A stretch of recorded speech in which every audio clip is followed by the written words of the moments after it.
Bismillahirrahmanirrahim. Assalamualaikum warahmatullahi wabarakatuh. Kita lanjutkan, merupakan video kedua dari Tur ke Langit. Setelah seseorang membangun kemampuan dalam raga, rasa, dan sukma, maka persiapan berangkat. Jadi membangun raga, rasa, dan sukma dan menjadikan sukma sebagai panglima atau komandan, itu seperti halnya kita mau berangkat pergi ke wisata kemana gitu kan, umpamanya ke Bali lah atau kemana. Jadi bekal itu kan ada bekal uang, ada bekal baju, kadang-kadang ada bekal makanan yang seperlunya, bekal obat-obatan, kemudian ya beberapa hal-hal inti lah yang harus dipersiapkan. Karena kalau untuk makan makanan yang sehari-hari kan di sana juga banyak. Karena kan kalau sudah menembus langit nggak butuh makan gitu loh. Jadi maksudnya itu persiapan itu persiapan dasar. Ya sepertinya kita mau traveling lah. Mau traveling itu kan pasti ada hal-hal inti yang terkait dengan diri kita yang harus dipersiapkan gitu. Tidak mungkin tangan kosong lah, karena setidaknya dompet identitas harus siap gitu loh. Nah, ketika sudah persiapan diri sudah siap, itu kemudian media atau jangkauan yang alat transportasinya mau pakai apa. Karena dimensi langit ini sangat jauh. Jadi kalau menggunakan ruh yang kosong, atau maksudnya ruh tanpa kendaraan, itu nyampenya susah. Nanti terjebak lagi di dunia siluman dan dunia jin. Pasti nyangkut di situ lagi. Nah, maka harus ada semacam media transportasi. Dalam dunia nyata saat ini itu kan dunia transportasi, ada kereta, ada pesawat. Pesawat pun ada pesawat biasa, ada yang bisnis ekonomi, ada yang eksekutif, ada jet pribadi kan, dengan kecepatan yang berbeda juga. Untuk bisa nembus ke langit itu memang menggunakan jet pribadi. Karakteristiknya begitu. Jadi kecepatannya harus sangat tinggi. Nah, bagi saudaraku yang ingin ke sana, setelah mempersiapkan raga, rasa, dan sukma, dan menjadikan sukma sebagai panglima, nanti akan dibantu untuk mempersiapkan transportasinya. Karena kalau tanpa transportasi tidak mungkin bisa nembus ke langit. Jadi nanti kalau memang ada yang berminat tur ke langit, ada yang berminat, itu nanti akan disiapkan dulu undangan VIP. Karena kalau tidak ada undangan VIP, itu tidak akan bisa nembus langit ke-6 pasti. Kenapa sekarang banyak yang terjebak di dunia siluman ataupun jin? Karena undangan dari atas tidak ada. Untuk bisa nembus ke langit ke-6 itu harus ada undangan dari langit ke-6. Jadi kalau kita ingin ke istana negara itu harus ada undangan dari istana. Kalau kita masuk tanpa undangan itu ditembak pas pampres gitu loh, Pak. Logikanya begitu. Kalau kita berkunjung ke teman atau setidaknya ke atasan yang sedikitlah atasan kita masih tidak membutuhkan undangan lah, masih bisa sowan gitu. Tapi kalau untuk ke level presiden atau menteri atau ya gitulah, kalau nggak ada undangan ya kita ditembak pas pampres. Jadi untuk bisa sampai ke langit ke-6 itu memang harus ada undangan. Karena langit 4-5 tidak mungkin bisa dimasuki. Jadi langit 1, langit ruh, langit 2 siluman, langit 3 jin itu bisa dilewati. Bisa masuk gitu loh. Tapi kalau untuk langit 4-5 tidak boleh, karena berbahaya, tidak akan kuat gitu, tidak akan kuat. Jadi langsung ke 6. Jadi 1 2 3 6 gitu. 7 8 9. Tergantung nanti. Nah, setiap pribadi itu akan mendapatkan pengalaman yang berbeda walaupun dimensinya sama. Tetapi ada keterikatan gitu loh. Jadi sama-sama berjalan, sama-sama saling mengetahui, tapi kadang-kadang tidak sama apa yang dilihat. Tetapi sama-sama menyepakati gitu loh bedanya. Jadi enaknya di situ. Sama-sama menyepakati. Seperti halnya gajah Yang satu lihat telinga, yang satu lihat badan, yang satu lihat gadingnya, tapi sama-sama menyepakati bahwa gajah itu keutuhan bentuknya memang seperti itu. Nah, prosesnya itu akan berbeda setiap orang. Nah, terus kendaraannya seperti apa? Dalam video saya tentang kendaraan sang satria itu ada 4 ilmu yang harus dikuasai. Yang pertama itu laduni. Jadi dalam video saya tentang kendaraan sang satria, jadi satria Piningit atau Raja Wali Allah itu kendaraannya sangat cepat. Cepat sekali gitu. Karena dia harus bisa mengimbangi iblis, kecepatannya per detik. Jadi kalau balapan sama iblis dia bisa. Nah, hitungannya kalau kita kan mobil 100 km per jam gitu. Jadi hitungannya jam kan itu. Nah, kalau iblis kan detik. Iblis detik, setan menit, jin jam. Itu aktivitas, tapi kalau kecepatan mereka lebih cepat. Nah, jadi yang pertama harus memiliki laduni. Laduni ini nanti yang akan mengontrol, yang akan memandu jalan ke sana. Kalau tidak punya laduni nggak bisa. Jadi dalam video saya tentang kendaraan sang satria, itu kendaraan Raja Wali itu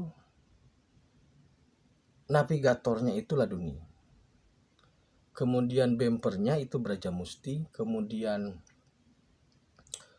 mesinnya itu Hijibarki dan bodinya Sepi Angin. Ini ilmu lama tapi speknya baru. Nama-namanya ini menggunakan nama lama, tetapi speknya baru. Nah, keempat ilmu ini berbeda karakteristiknya dengan karakteristik ilmu yang ada saat ini. Maksudnya ilmu ini kan lama. Brajamusti itu ilmu lama.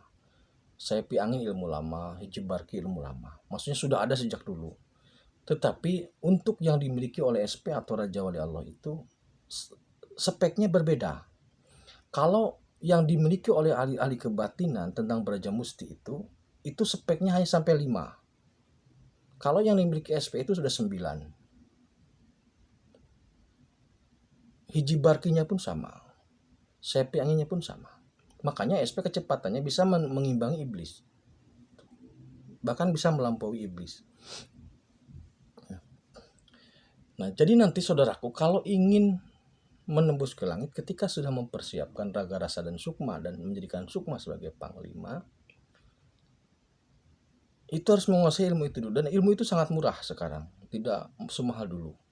Kalau dulu untuk mendapatkan laduni itu harus bertemu dengan Wali Hidir atau Nabi Hidir. Nabi Hidir itu adanya di pinggir kali atau di muara biasanya. Kenapa ada di pinggir kali? Karena Nabi Hidir itu hobinya mancing. Sejak dulu Nabi Hidir itu hobinya mancing. Dia adalah putra mahkota, tetapi tidak mau jadi raja.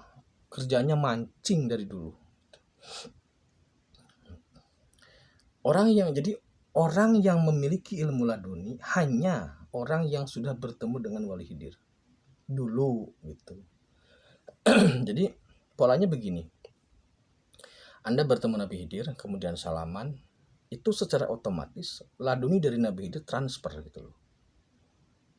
Ya sudah, kalau sudah salaman dengan Wali Hidir, tinggal belajar lagi, itu secara otomatis ilmu itu akan mudah dipahami gitu. Itu ilmu laduni, kehebatan seperti itu.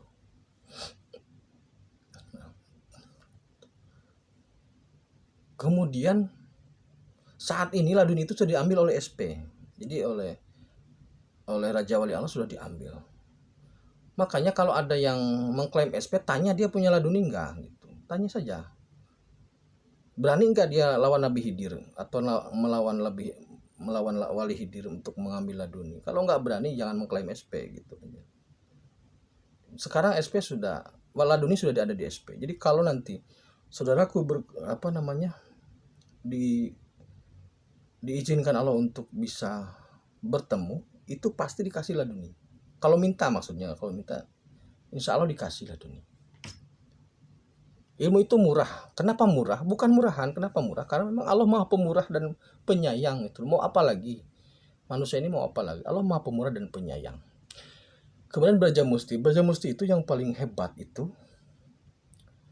miliknya Kanjeng Sunan Lawu, Eyang Brawijaya V. Itu Brajamustinya luar biasa. Tapi kalau dibanding SP ya nggak ada apa-apanya lagi. Karena apa? Karena levelnya berbeda. Kalau Eyang Lawu itu Brajamustinya Brajamusti murni Jawa. Kalau yang SP atau Raja Wali Allah ini Brajamustinya perpaduan antara Jawa dengan Islam, sehingga karakteristiknya berbeda. Jadi saya piangin Brajamusti Jebarki sama Laduni. Nah, keempat ilmu ini autopilot. Maksudnya autopilot itu begini. Brajamusti itu untuk menghantam orang memang bikin orang mati. Dikeplak sama orang yang punya Brajamusti itu bisa mati. Bisa pecah kepalanya. Jadi kalau apa namanya? Ya kalau dipukul sama orang yang punya Brajamusti itu memang daya dobraknya itu luar biasa. Brajamusti. Makanya kenapa yang Sunan Lawu begitu gagah? Karena memang Brajamustinya sangar. Gelap ngamparnya juga sangar. Itu yang. Nah, karakteristik Brajamusti yang SP atau Raja Wali Allah miliki itu autopilot. Maksudnya autopilot. Kalau seandainya dia digunakan untuk menyerang musuh, untuk menyerang atau menyakiti orang lain tanpa alasan, dia nggak bakal berfungsi. Dia otomatis. Ketika ada yang negatif berniat menyerang, dia pasti hantam sendiri. Atau minimal pasif menjaga. Jadi tidak untuk gagah-gagahan, bukan untuk show lah intinya begitu. Jadi untuk kebaikan, untuk mendekatkan diri kepada Allah, dan sebenarnya itu lebih dihususkan untuk menjelajah langit sebenarnya. Keempat ilmu itu dipersiapkan untuk menjelajah langit dan juga untuk mengantisipasi dari berbagai ancaman, tapi bukan untuk mode penyerangan, tapi lebih pada defense gitu. Karena buat apa menyerang lah, itu buat apa cari musuh kan gak enak. Itu ya. Itu untuk tur ke langit. Jadi jika saudaraku ada yang berminat untuk tur ke langit, ini tawaran terakhir ini. Tawaran terakhir. Kajian speed nggak mau ya sudah. Nah, untuk yang mau tur ke langit, ini serius. Kalau ada bertanya, saya sudah sampai langit berapa? Langit 2. Kalau dibaca langit-langit itu mentok. Tuh langit-langit di atas. Tuh, jadi ini ajakan serius, asli serius. Kalau yang mau, kalau yang berani maksudnya. Daripada Anda bermain-main dengan siluman, daripada Anda bermain-main dengan jin, mendingan jalan-jalan ke langit. Jalan-jalan ke langit, menjelajah langit. Kalau ada yang berminat silahkan. Nanti saya di kolom komentar simpan, nanti saya kasih email, kalau mau nanti saya hubungi. Begitu ya, kalau ada yang mau tur ke langit. Kalau orang-orang turnya ke Bali, turnya ke Amerika, ke Eropa, tim Raja Wali ngajak Anda tur ke langit kalau berani.